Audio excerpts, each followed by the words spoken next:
So if I'm going to tell you about my career, I actually have to start at the very beginning of coming out. And the first piece of that coming out story started here in New York City when I came to see Angels in America, which Tony Kushner, the Pulitzer Prize-winning playwright, wrote. And I really related to one of the characters in that play, Joe the Mormon, who's played by a guy named David Marshall Grant. And I was a senior in boarding school in Virginia at the time, and watching that play in that theater made me realize that I was going to be Joe the Mormon. I was going to be straight and white picket fence and do all the right things to conform to society. And in that theater, I came out to myself, and I realized I couldn't do that to myself. And for anyone who's had to come out to themselves, they know that that can be a very traumatic experience, because everything that you built around yourself and what you were going to be and who you were going to be in that moment goes away. And you have to do that rebuilding of who you actually really are. And you later realize that you're actually the exact same person with just more information, but in that moment it can be very traumatic. And so I went back to boarding school and I wrote David Marshall Grant a letter. And I sent it to the Walter Carr Theater on West 44th Street. And believe it or not, he wrote me back. And over my 4 years at Duke, he wrote me a letter every year, and when I moved to New York City, he took me to dinner. And I share that because that was one of the first formative experiences of understanding the LGBT community, support, sponsors, and that allowed me to be myself and to come out to my fraternity brothers, to my family, and ultimately when I came to Wall Street, I actually was out to my colleagues. And unfortunately, the first bank that I started at in the late 90s, my boss was homophobic and called the guy beside me a faggot my second week. And so I immediately went back in the closet and did what anyone else in a homophobic environment does. I looked for a new job. And the second investment bank that I started at was called DeSilva & Phillips, and I was out in my interview and I said, look, I'm gay and you need to know that. And the partners said, that's totally fine, of course, why wouldn't that be okay? Which was a learning for me as well, because I thought I had to wear my LGBT status on my sleeve because I'd been discriminated against. And what that also allowed me to do was actually connect my LGBT status to business opportunity. And those senior leaders connected me to CEOs, and I was able to win business for the firm by being out.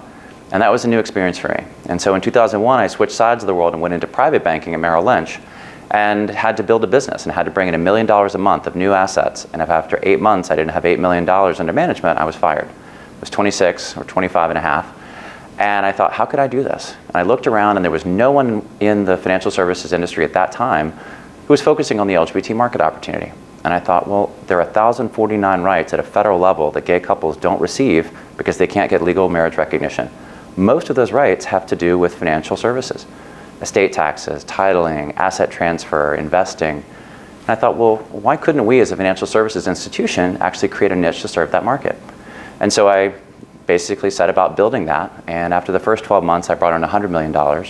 And after the first 4 years, I brought in $1.4 billion. Half of it was LGBT nonprofit organizations like HRC, Lambda Legal, et cetera.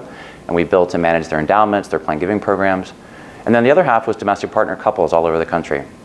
And what that taught me was that I could drive LGBT business success by actually engaging in the community. Because along the way, I got Merrill Lynch, an old conservative Catholic command and control organization, to actually support the LGBT community, sponsoring organizations, giving away money, supporting what I was doing, even changing their non-discrimination policies and adding domestic partner benefits, et cetera. All of that was driven because they knew it was good for the bottom line. And so I sort of took that learning when I left Merrill and I went to Credit Suisse and I led diversity and inclusion for them in the Americas in that same framework. And in 2010, interestingly, they had a change in management and I was laid off. I was asked to leave.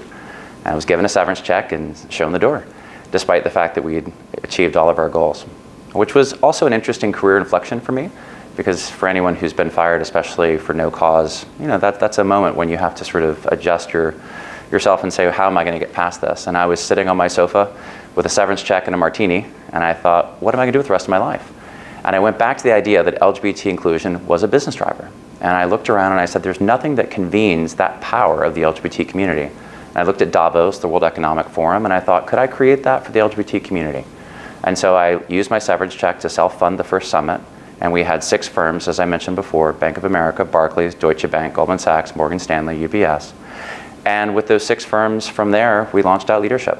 And so we now, as I mentioned, have initiatives across 5 continents, and I've built 7 initiatives. So Out on the Street was the first. I then launched Out in Law, which focused on the legal community. And if you could picture a Venn diagram of connection between the senior partners of the law firms and their clients, the general's counsel of the banks, that's how I wanted to convene that conversation. I didn't want it to be the right thing to do. I wanted it to be the right thing to do for their business. Along the way, the business talent equality framework that we've built with Out Leadership has remained the same. So in the talent pillar, we have 3 initiatives we've built. One is called Out Next, which is focused on emerging LGBT leaders. It's the first now global LGBT emerging leaders program anywhere. We've now built out Women, which singularly focuses on the senior LGBT women's community and connecting them. Because what we've learned is that senior LGBT women don't feel at home in the LGBT networks because it's primarily run by men. And they don't feel at home in the women's networks because they don't talk about LGBT issues. So we sort of created this community, this ecosystem of women globally to serve that need. And then the final talent initiative is called Quorum. And the idea of Quorum is that we looked around in the board space and realized that there was only one company in the Fortune 500 that included LGBT people in the definition of board diversity. And so we set about to change that both from a public policy perspective as well as creating the first ever database of LGBT potential corporate directors. And then in the equality framework, we've been able to leverage this ecosystem globally of all of these different leaders to push back for LGBT equality, whether it's getting companies to sign on to the amicus brief for marriage equality in the United States, or getting companies to actually help quantify the cost of a plebiscite in Australia around marriage equality, or getting companies to speak out against anti-LGBT violence in one of the 78 countries where it's still illegal to be gay. So as we've grown out leadership, I'm very excited about where we're going in the future because it actually does, I think, lend itself to continuing to grow.